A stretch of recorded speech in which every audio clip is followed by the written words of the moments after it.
Okay, so Xbox just put out their official podcast talking about updates to the Xbox business. And while I have my own personal opinions about them, the way that everyone's talking and the way that they've been doing business for the past few years makes me really think that this might be the end of the console wars. I'm going to do my best to not cough into the microphone or anything, but I'm still pretty sick and under the weather. So sorry if I sound a little bit strange. I want to see what this is about and share my thoughts on it while it's still hot. Okay, let's get started. Hello and welcome to the official Xbox podcast. I'm your host, Tina Amini, and we have a very special episode today, as you can probably tell. Okay, before we get into this, I have a really bad feeling about the way that they do this sort of stuff because in a Twitter post a few weeks ago, I want to say, Phil was saying that he was going to need time to organize what he was going to say in regards to the rumors going around that Xbox was going to do some crazy stuff like put exclusives on PlayStation or something like that. So that tells me that all of this is scripted and pre-rehearsed. Who wrote the script? Probably Phil Spencer, but we'll see. By the fact that I'm joined by Phil, Sarah, and Matt. Welcome. And we're going to talk about some updates at Xbox. We want to talk about game exclusivity. We want to talk about Activision Blizzard now that they're part of our portfolio, how that might be an impact on Game Pass. And we want to talk about hardware too and how all of this fits into the strategy at Xbox. So where should we start, Phil? Well, when we originally had planned for the show, starting back in December, I think we probably would have started with Activision Blizzard, maybe talked a little bit about the exclusivity with some of the news coming up, and then hardware. But we've had they spent all of that money acquiring Activision Blizzard and did not once address all of the controversy that surrounded them, which is just very strange. It's very odd. News that has come out. So let's just go and tackle the exclusivity question, because I know it's on the minds of a lot of people. We hear from the community, and that's an important input for us. Yeah.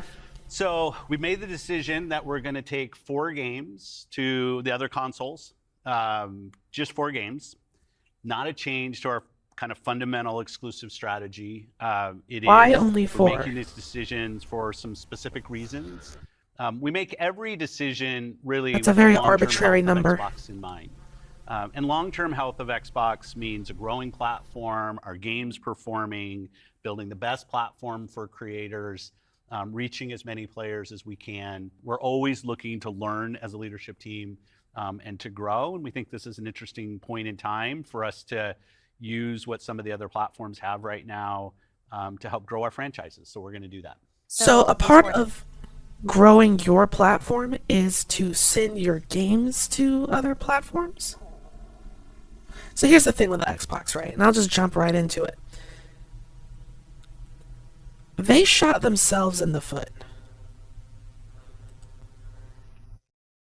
And they did so with the Game Pass. Because, like a lot of people have been saying, there's pretty much no point in owning an Xbox. None whatsoever. And I'm not saying that that's a bad thing. In fact, it's a good thing. It's good for all of us that, you can play Xbox games on your computer. The problem, though, is that it's bad for them because it means that nobody has a reason to dust off their green box.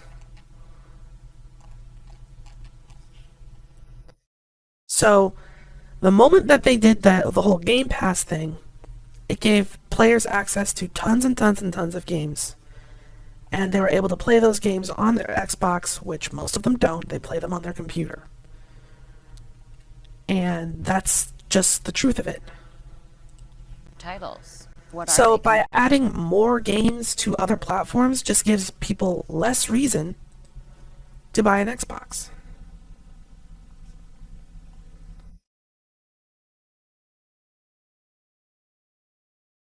Can you say? I'm not going to name those games. The teams that are building those games have announced plans that are not too far away, as we know, game teams put a lot of energy into their announcements with the partners. So Coward. I don't want to take anything away from those teams. So I won't be talking about the titles specifically, but I think when Coward. they come out, it'll make sense. Can we say if either of those titles are Starfield or Indiana Jones? They are not Starfield or Indiana Jones. Well, what was the Okay. criteria and how the team was thinking about selecting those 4 titles? Let me start a little bit outside of that, and then I'll get to the 4 specific games that we're talking about right now. Because the fundamental decision driver for any decision that we make, anything we're going to talk about today, is the long-term health of Xbox. That we're running a growing platform that is reaching more players, that our games are having as much success as possible. On PC, And I on do have a PC, fundamental on belief PC. that over the next 5 Definitely to 10 on years, PC. exclusive games that are exclusive to one piece of hardware are going to be a smaller and smaller part of the game industry. And that's not some great insight, because if you look at the last 10 years and what the biggest games are today, it's a natural place. Whether it's one console and PC, multiple consoles, mobile console and PC, you see big games landing on multiple platforms. And we want to be That is true. a great I'll give him that. platform for creators that are But the exclusive games that do still exist, specifically on PlayStation, are... I won't say they're trapped there, but they are kind of trapped there. trying to realize that potential. But now back And to it the specifics sucks. of the question on these four specific titles. Why 4? We looked at games that are over a year old, so they've been on Xbox and PC for a while. A couple of the games are community-driven games, new games that kind of first iterations of a franchise that have reached their full potential, I'd say, on Xbox and PC. There's always Sounds like Sea of Thieves. franchises that we obviously want to continue to invest in. Part of having the ability to continue to invest is that the businesses behind those franchises continue.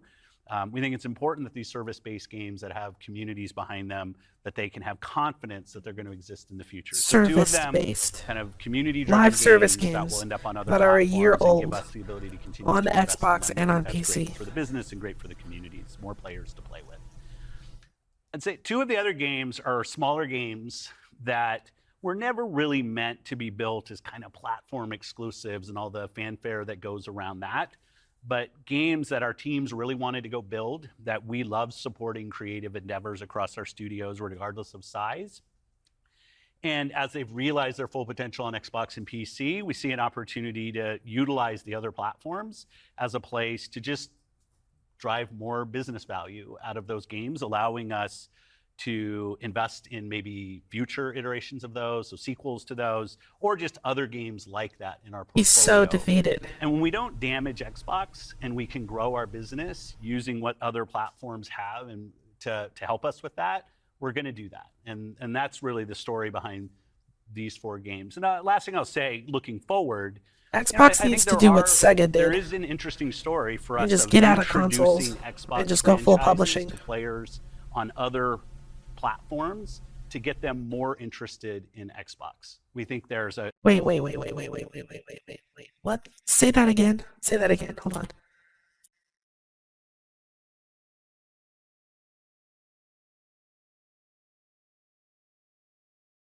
story I'm back for too us far. of introducing Xbox franchises to players on other platforms to get them more interested in Xbox. That is not how that works. Introducing Xbox franchises to players on other platforms to get them interested in Xbox? Dude, what? So you think that if you put Sea of Thieves on PlayStation, you're gonna get PlayStation players to go, you know what? I gotta go check out Halo over on I gotta get an Xbox so I can play Halo. How do you think that what? One more time. That was so stupid. Say it on again. other platforms to get them more interested in Xbox. We think there's a good brand value for Xbox there. So 4 games, no promise beyond that. So if you're on those other platforms and you see these 4 games coming, please don't take it as some signal that everything's coming. It's not. And we're going to learn. So when you are thinking about the future and this concept of live service games, games that can benefit from bigger audiences, new audiences, how does that apply to future titles and how you're applying that criteria there? Yeah, there's really no fundamental change to how we think about exclusivity. We just came out of Developer Direct, which was an awesome show where we showed great games that are coming to Xbox and PC and cloud, which really makes them accessible to hundreds of millions of people. So it's this kind of, we're really focused on a couple platforms and what's going to show up there. But our key of play. Focusing on platforms plural. And what you need to be focusing on is Xbox, the Xbox platform. And unfortunately, your Game Pass isn't really the Xbox platform. So either focus on Xbox as a platform or get rid of it as a platform and just publish games. Just publish games. People are sick of consoles anyway, just publish games. It's no big deal. You'll do a better job than Sega. That's a low bar. That's a really low bar. Play the games you want with the people you want, anywhere you want, when everybody plays, we all win. These have been part of our strategy for years and will continue to be. Our focus is on how do we continue to grow the games industry by reaching more players in more places, and how do we grow Xbox as part of that. Xbox is a hardware platform, Xbox is a publisher of great games, and Xbox as a platform for the world's best creators. And then knowing that, how do we think about our first-party games and Game Pass? Yeah, well, to build on what Phil just said, one thing I would add, as you were talking about growth, is just that. Forgot that those other two people were even there. This inversion over the last 5 years, where it used to be that the platform. What an unfortunate last name. That's right. And the games would sort of tuck in within the platform. Today, big games like a Roblox or a Fortnite could actually be bigger than any one platform. Yeah, and that really has changed the way that we think about things. So in the midst of all that, you don't own Roblox and you don't own Fortnite. Sort of some core principles. First, that all of our games will be on the Xbox platform. Second, all of our games will go into Game Pass on day one. And third, we know that Game Pass will only be available on Xbox. So there's sort of except for when it's also on PC. As Phil mentioned, there are games today that you can play that only can be found on Xbox. And at the same time, we want to bring more of our games to more players. So we're going to continue to look at that. Kind of moving aside, though, from some of those and thinking more about what does it really mean for the player, to me, the two key things are cross-play and cross-save. Those things allow us to deliver on the promise of Xbox, which is play with your friends. Here's a problem with cross-play and cross-save. I'm not saying that they don't have their uses, because of course they do. I'm just saying that me personally, if I own a game on... If I'm going to get a game on a particular system, it's because I want to play it on that particular system. It doesn't make sense for me to have to buy a game multiple times, regardless of if that game features cross-saves or not. I'm just not going to do that. Well, I say that as somebody who's bought Final Fantasy VIII on pretty much everything that will run it. But I was never expecting to take my PlayStation 1 save and boot it up on my Steam version. Cross-saves, I suppose, have their uses. I just can't think of them. I can't think of why somebody's gonna buy The Witcher 3 on Xbox and then complain that they have to start over when they buy The Witcher 3 on Steam. Why did you buy it multiple times in the first place?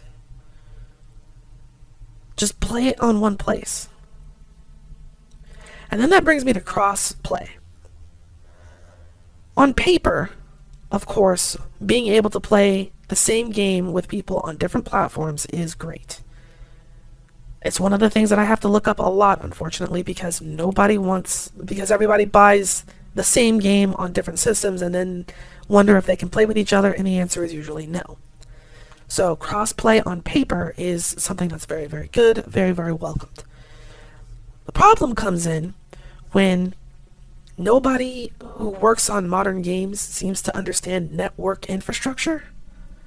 And I've seen that with Helldivers 2, and that's one of the reasons why I want to do a Helldivers 2 video, but that game is absolutely frustrating because the matchmaking just does not work. It disconnects frequently. And that's just network connectivity issues. That's not talking about all of the bugs and the constant crashing that the game itself has. So I'll spend, an hour trying to find and get into a match on a planet that I want to do, only to crash to desktop 10 minutes into the mission, and then have to start that entire process all over again. And I've seen this happen with a lot of games that say that they have cross play. I find that before all of this push for crossplay, if you wanted to play a game with somebody on the same platform, it was easy to do and it just kind of worked. I mean, sure, there were still server issues, like if the servers were overpopulated or whatever, that's fine. But the second Warframe got crossplay, there's all sorts of issues. Helldivers 2 has crossplay and has all sorts of issues. So, if you're going to push crossplay as like the way forward for your games as you release new ones, that's fine. Just make sure that they work. Or that crossplay can be turned off. Anything to make sure that the game itself is actually playable. Because right now, I kind of see crossplay as a bit of a red flag, in that I don't want crossplay. Play the game on my platform or play with people on your own platform. I don't want you mucking up my connection, my connectivity, because you're on the freaking Switch, but you want to play Apex Legends with somebody who's playing it on a real machine.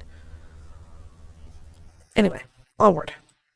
Where they are, play on the devices you want, play the games you want. So that is really only possible at a practical level when you know that your saves and your player are going to be able to move across all those parts. So not all of our games today are necessarily built to take advantage of that. There still will be some games that don't. As we bring more teams into the Xbox family, there's some catch up to do as we get there. But that cross-play, cross-save is like so fundamental to what we're doing, and I think is something that we as first party get such a good benefit from being so close to the platform. Yeah, absolutely. I mean, that's one of the things, like you said, all of our games are always in Game Pass. And so I'm excited to announce, with the coming together that we had with Activision Blizzard King, that Activision and Blizzard games are coming to Game Pass, starting with Diablo 4 on March 28th, which I'm super excited to share today.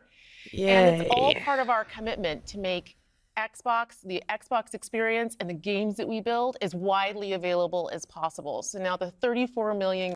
See, and that's fine. That's fine. If you want to make the games as widely available to as many people as possible, great. But you can't do that and try to coerce people into playing on Xbox or buying Xboxes, because they don't have to. You've gone, you're contradicting yourself. You either want them to play the Xbox or you want them to play on whatever they want.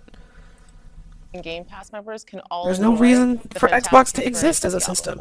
Amazing. Can we come back to the point, Phil, you mentioned at the top, this isn't really a change in strategy for us. Can you recap for me how it isn't?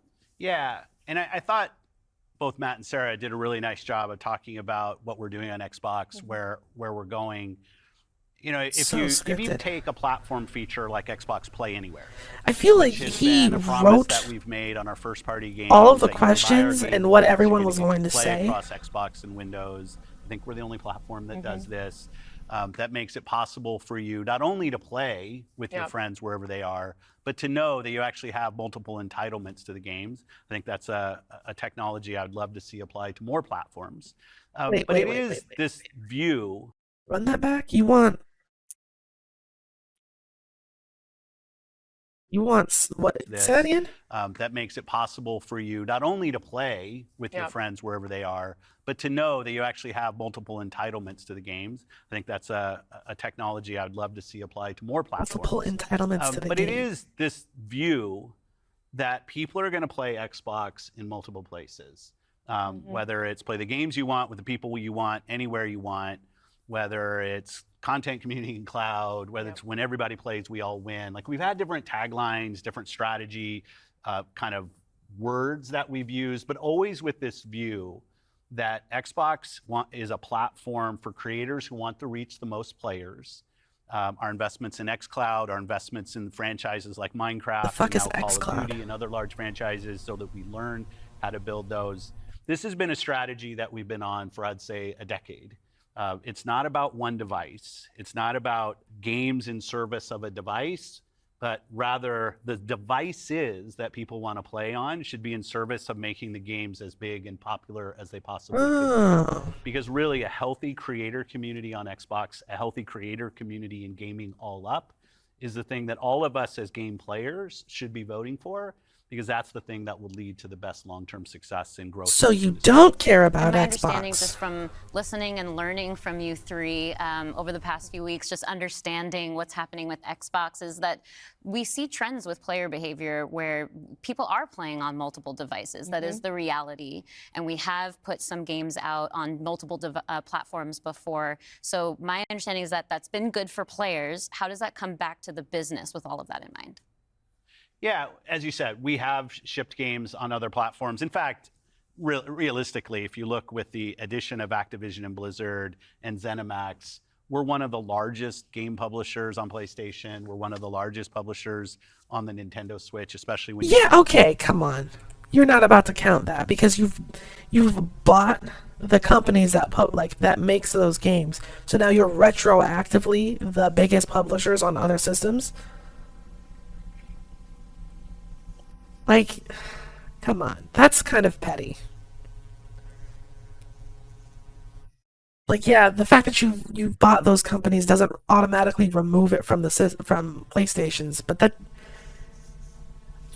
Okay, all right, Phil, whatever. Minecraft into the equation as well. And now we're one of the largest publishers on mobile platforms as well. And that's not something that we want to back away from. We want to continue to be building great games that millions and millions of people can love, and that they can play those games where. But Xbox isn't making great games that people love. Xbox is buying companies that make great games that people love. Kind of. Sort of. They want to go play. But we do understand the business success that Xbox has to have. Us as leaders in this business, the system today, the system that all companies that we play video games from, is a world of you got to be growing your business. Growth in our Xbox business is critical to the long-term health of Xbox. Many people know I've been on Xbox for over 20 years, and I want to make sure Xbox is in the best position for the next 20 years. That means healthy player community, healthy creator community, and healthy business. So when we look at opportunities to allow more people to play, more people to engage, more people to buy, more people to subscribe, it's all about putting Xbox in the best position. And our hardware is a critical component of that. The absolute best Oh, really? somebody has on Xbox is hardware that your team builds and that people play on. But that's not going to be everybody. We fully accept it. Wrong. I've heard many times that the Xbox versions of games are usually the worst versions. Power World, for example, on Xbox, I heard is a disaster, which is why many people who played it on Game Pass went and just bought it on Steam, because the Steam version works better. So, again, why does your system even exist? That we're going to have Xbox players across all kinds of devices.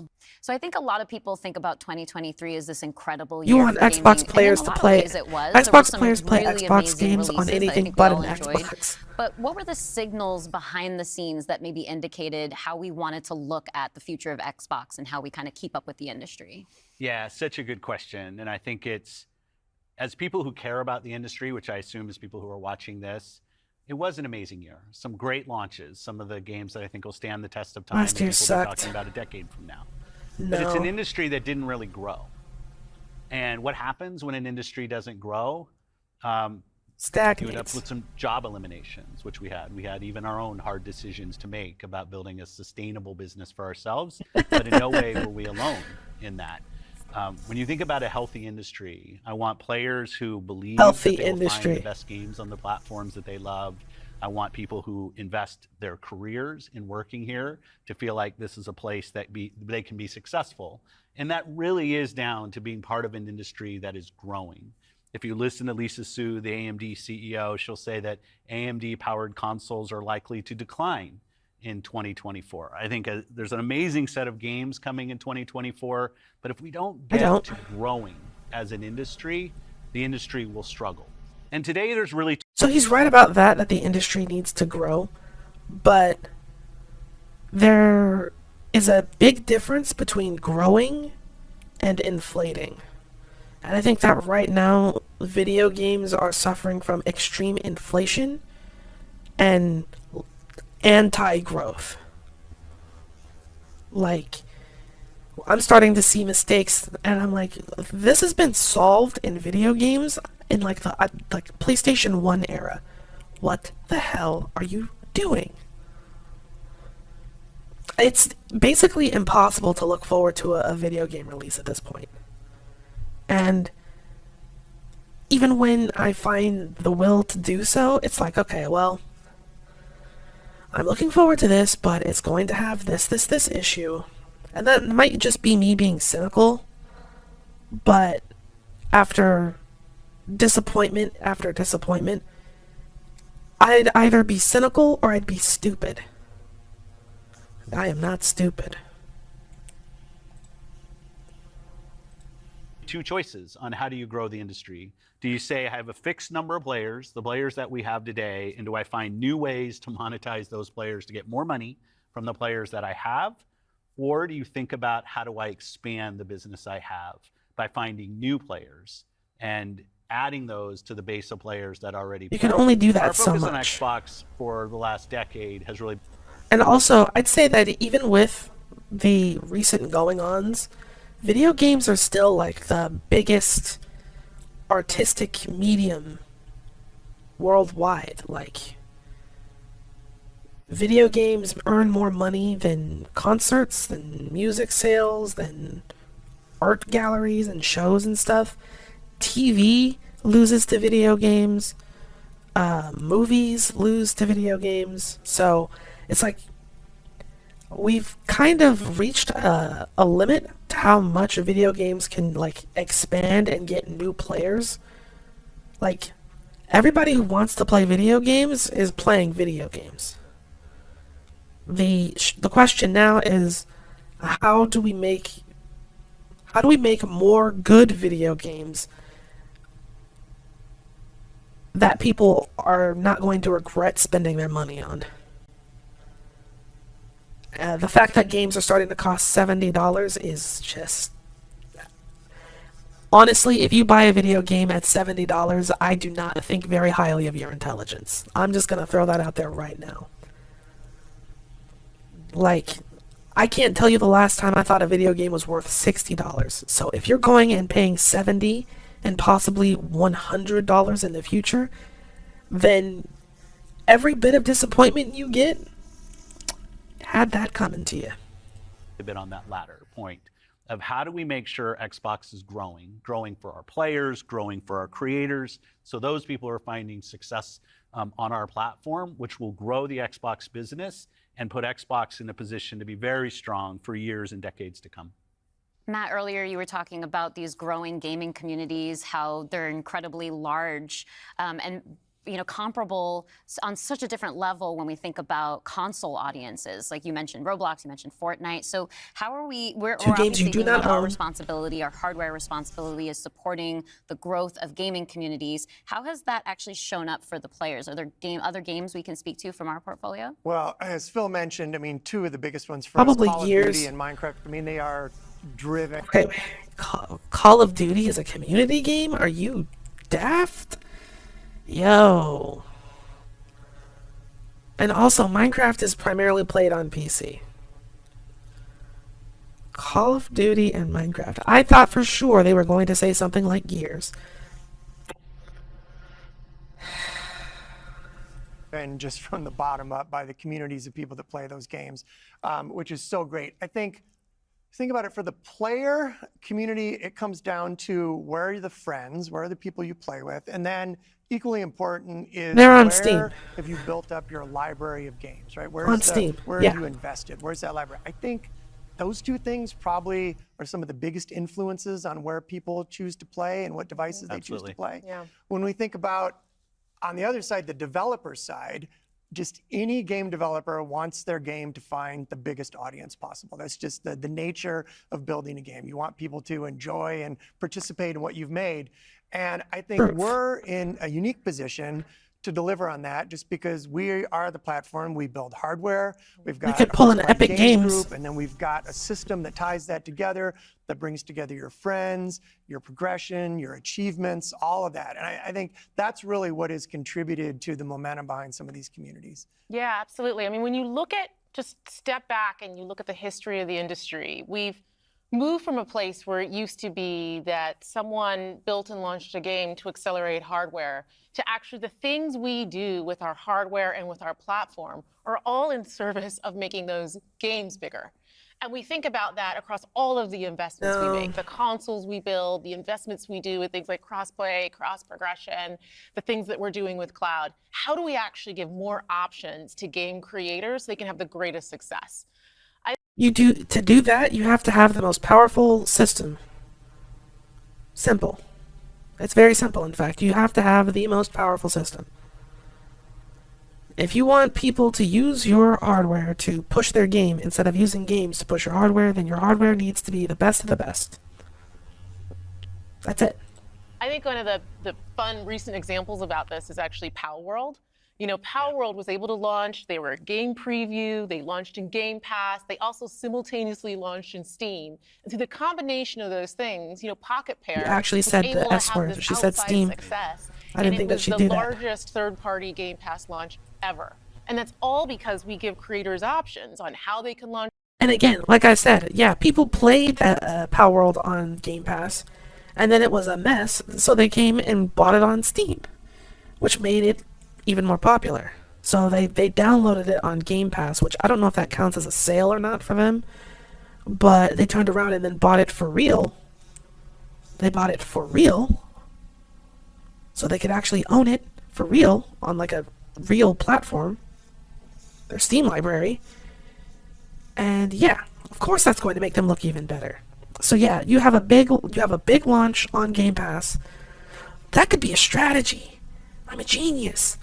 Release buggy games that people are excited for, or release games that people are excited for with bugs on Game Pass. So people download it on Game Pass because, ooh, I've got Game Pass, I'll try this game out.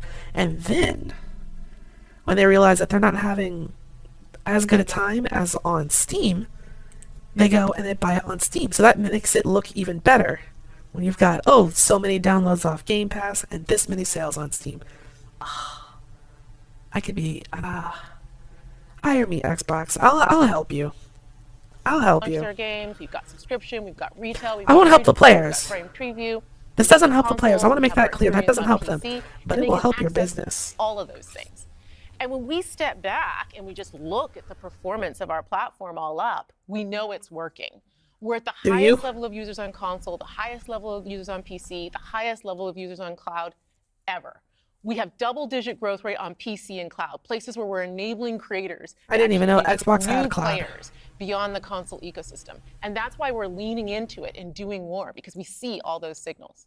So we're talking about the role that hardware plays for creators, for the games and those communities. What about the role that hardware plays for us as a business, for Xbox? When we look at our hardware, it really is, and Phil said this earlier, it's where you get like the most flagship seminal experience of Xbox. No, it's not. Oh, And come all- on. Come on. Come on.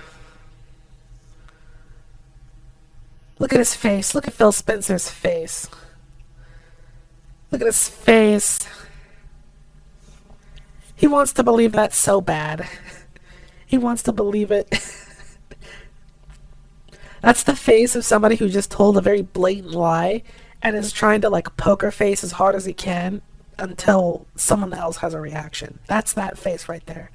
also represents a developer target. Our developers can build the specs of our hardware, and we invest to make sure they know when they do that, that the games are going to run great on our hardware, but they're also going to be able to be accessed across any screen because of all. I've never heard a game developer, interesting face to pause this video on, I've never heard any developer say, you know what, I want to develop my game on Xbox. I'm not saying it doesn't happen, I'm just saying I've never seen a developer go out of their way to be like, yes, this game has to be on Xbox. It just has to be an Xbox game. It just makes sense. No. All the other investments we make. So we're giving them an easy way to access as many players as possible. And we actually have more creators right now building for Xbox than ever before by nature, thousands of them by nature of those investments.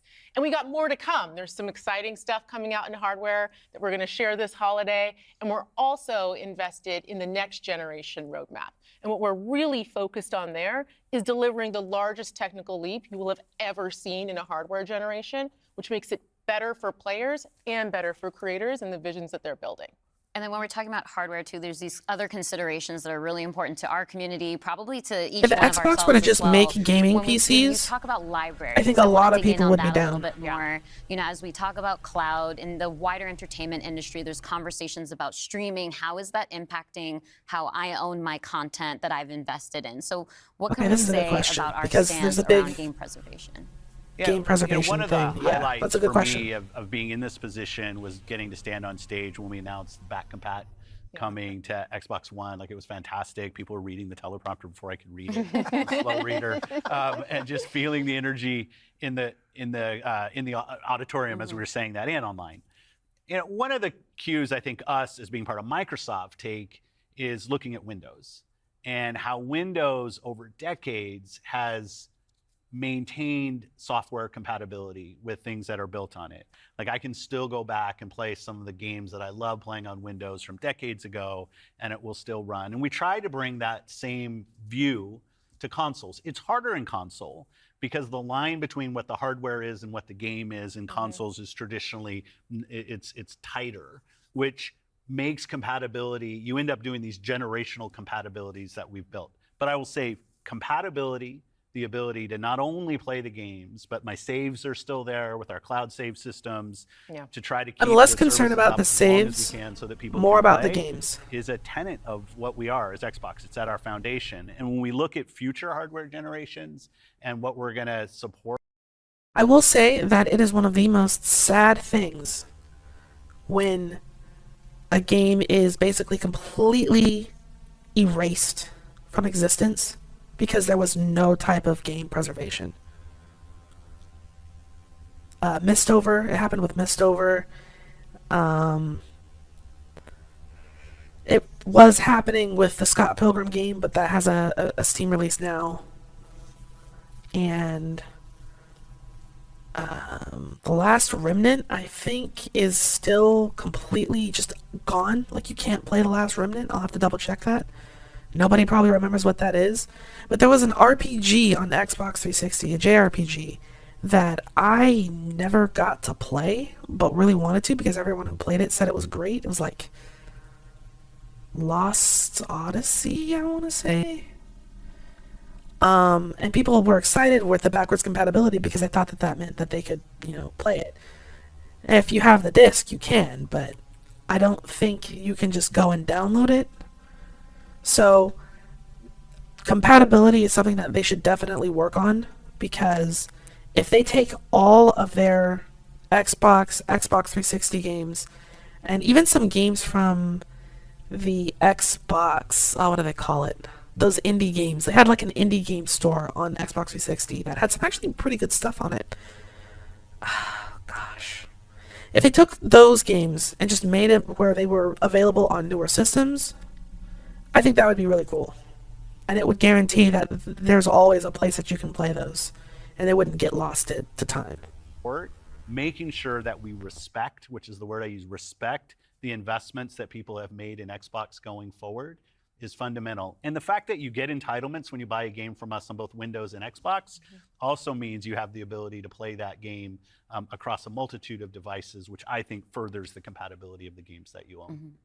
Can we go back to what Xbox stands for today? I think we've pretty much covered all of the elements, but if What you could does break it down Xbox for me. stand for? You know, when you play on Xbox, what we're saying is you're playing on a platform where you know the biggest games in the world are always going to be.